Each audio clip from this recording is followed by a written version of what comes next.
Ok, chicos y chicas, en esta ocasión vamos a ver la secuencia 11, calor como energía. En la lección 1, energía térmica, la cual abarca de la página 140 a la 143. Ok, pues sin más que decir, comenzamos.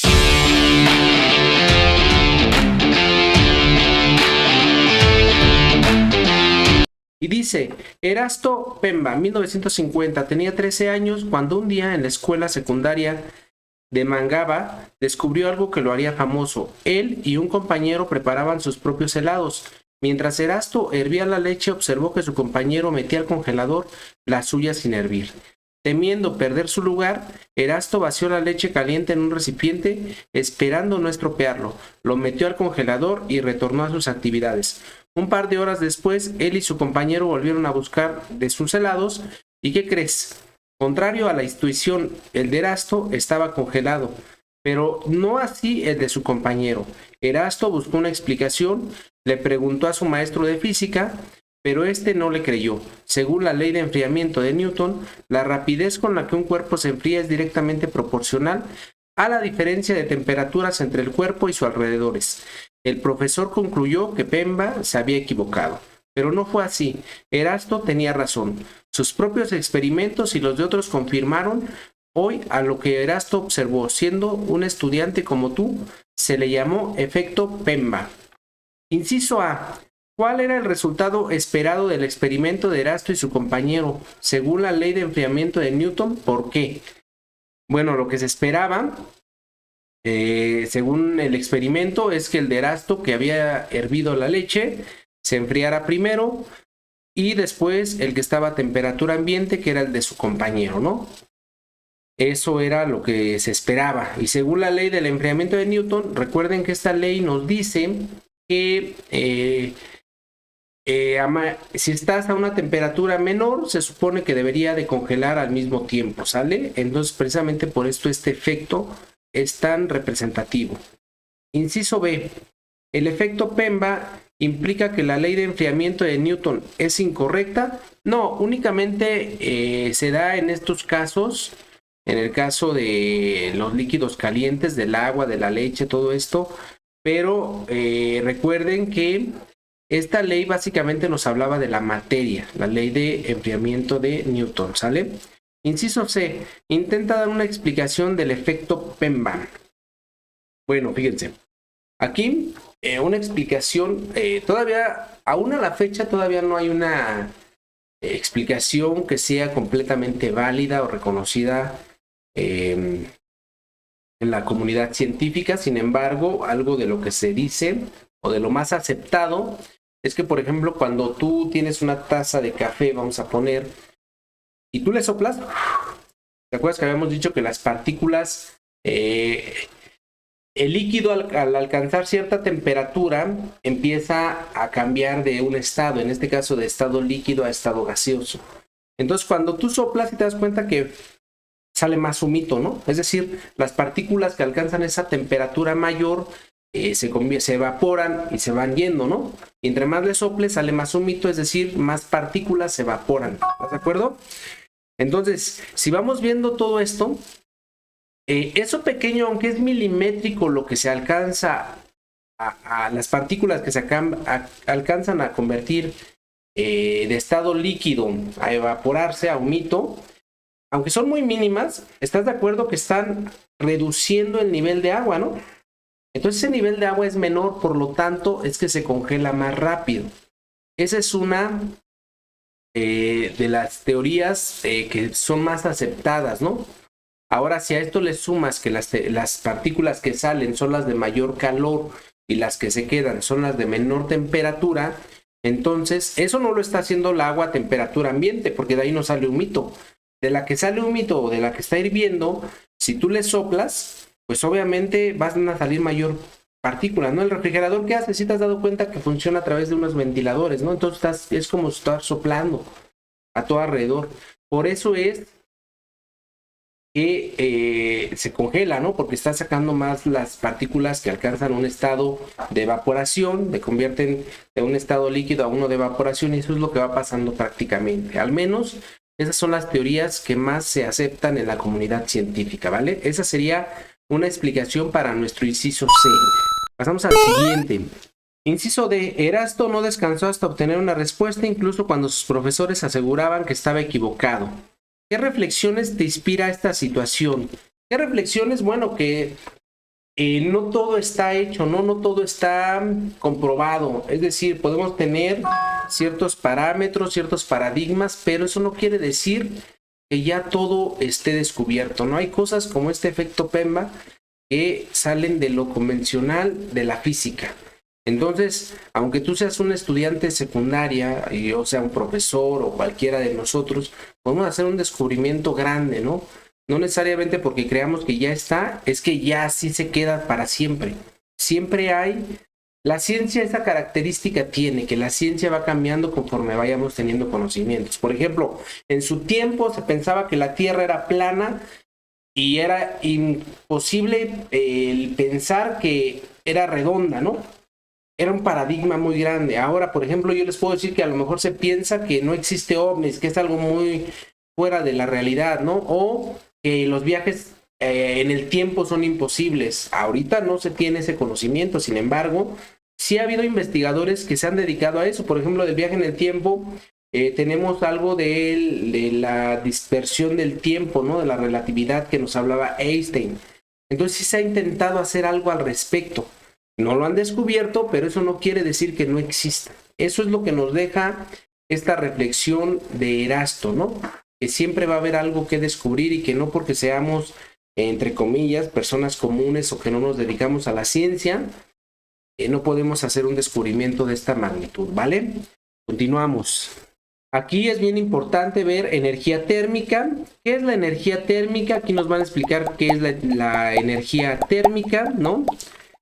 Y qué es la energía térmica. Todo esto nos va a hablar de esto. Y de la energía interna, ¿sale? Dice, en equipos analicen y respondan. Inciso A, al definir la temperatura en términos del modelo cinético de partículas, ¿por qué solo se considera la traslación de estas y no su vibración ni su rotación? Bueno, esto sería porque la energía cinética se define en términos de velocidad de desplazamiento de las partículas, ¿vale? Básicamente sería por eso. Inciso B, ¿por qué se dice que la energía térmica no toma en cuenta la rotación y vibración de las moléculas de un cuerpo? Bueno, porque no se trasladan y por tanto no contribuyen a la energía cinética, ¿no? Inciso C, ¿la vibración de unas moléculas pueden aumentar la energía cinética de otras? Argumenten su respuesta. Sí, la vibración de algunas moléculas sí puede causar que otras vibren, es decir, que aumenten su energía cinética, ¿no? Inciso D, si dos volúmenes de agua de 1 litro y 2 litros respectivamente están a la misma temperatura, ¿tienen la misma energía interna? No, el volumen de agua de los 2 litros pues tiene mayor energía interna, ¿no? Porque tiene mayor número de moléculas y esto implica pues más número de rotación y de vibración, ¿vale? Inciso E, comparen en grupos sus respuestas y enriquezcanlas. Bueno, eso ya lo tiene que hacer cada quien en su respectivo grupo, ¿está bien? Y pasamos a la página 142. Aquí tenemos que leer esto del calor como energía, ¿no? Y nuestro experimento de la transmisión de calor, ¿sale? Tenemos que hacer este experimento de los clips y pasamos a la página 143. Tenemos que hacer todo esto. Y dice, inciso A, ¿qué ocurrió con los clips? ¿Hubo diferencia en lo que sucedió en los dos alambres? Propongan una hipótesis para explicarlo. Sale. Miren, aquí tenemos que considerar que los clips, ¿no? Cayeron conforme se iban derritiendo en la cera, ¿no? El oro es el mejor conductor térmico que el cobre, pero también el cobre es mejor que el acero. En este caso fue acero y cobre. Entonces la elección de los materiales determinará cuáles clips caerán primero, ¿no? Es decir, en este caso van a caer primero los de el acero. Inciso B, ¿qué pasó con el acerrín en el agua y el agua cuando hirvió? Bueno, el acerrín en el agua se queda arriba, ¿no? Es decir, cuando el agua comienza a hervir, este material, algunos acerrines iban conforme a la ebullición, ¿no? Iban bajando y subiendo, si tú te diste cuenta. Es lo que pasó, ¿por qué? Porque no pesa tanto, entonces el agua puede subirlo y bajarlo, y algunos iban a quedar en las orillas, pero normalmente eso es lo que pasaba.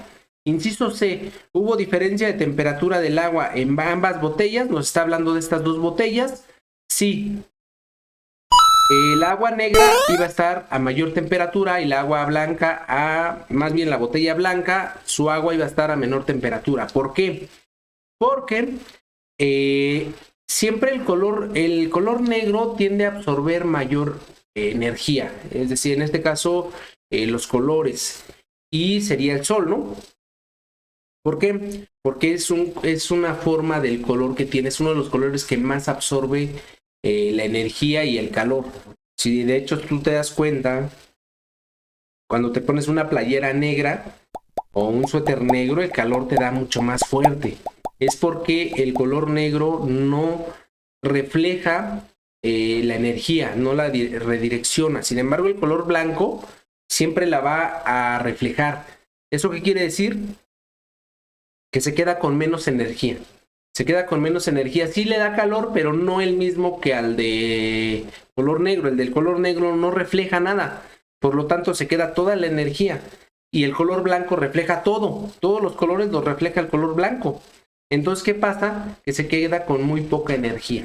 Entonces, de hecho, cuando vayas a salir al sol o cuando vayas a ir a la playa, todo este tipo, pues procura que tu traje de baño, que todo esto sea de color blanco o lo más claro que pueda, porque los colores claros reflejan el sol, reflejan el calor, todos los colores los reflejan, entonces te va a quemar menos la tela. Sin embargo, si tú traes una tela de color oscuro, pues va a absorber más el calor y te va a dar más calor. ¿Por qué? Porque es una de las propiedades de los colores, ¿vale?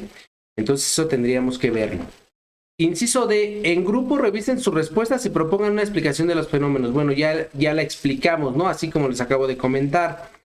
Pregunta 1, en equipo revisen de nuevo la situación de inicio y respondan. Inciso A, según la ley de enfriamiento de Newton, si un cuerpo está a la misma temperatura que sus alrededores, la rapidez con la que se enfría es cero. Este planteamiento está de acuerdo con lo que ahora saben del calor.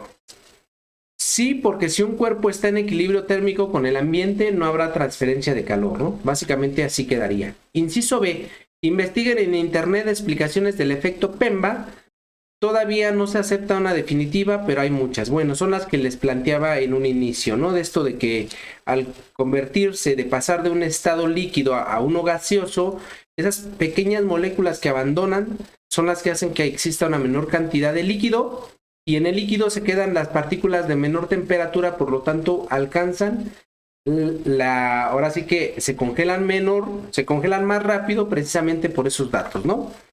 Punto 2. En nuestro experimento pensado, no consideramos la dilatación térmica del hierro. Esto invalida las conclusiones. ¿Cómo mejorarías el experimento? No, la dilatación térmica del hierro no haría que se evapore o que se caiga más agua ni menos, ¿no? O sea, eso no afectaría. Punto 3. Justifica las afirmaciones de Sadi y Carnot a partir de lo que ahora sabes acerca de los mecanismos de la transferencia de calor. Bueno, Sadi y Carnot explica que a través del calor se puede explicar grandes movimientos, ¿no? Por ejemplo, gracias al calor está el ciclo del agua, ¿no? La formación de las nubes, la distribución de las capas de atmósfera, hasta ahí vamos bien. Sin embargo, también él nos dice que tiene que ver con los fenómenos volcánicos y con los temblores, y eso hasta la fecha no se ha demostrado que sea por el cambio de temperatura. Es decir, sí, los movimientos y cambios del estado de la materia, por ejemplo, de la materia, en este caso del agua, del líquido a gaseoso, a hielo, a sólido, ahí sí influye. Sin embargo, en temblores y en los efectos volcánicos no influye, ¿no? No se ha demostrado lo contrario, ¿sale? Ok, chicos y chicas, eso es todo por este video. Espero que les sirva. No olviden comentar, dejar su like y recuerden que el conocimiento da seguridad. Así que a estudiar.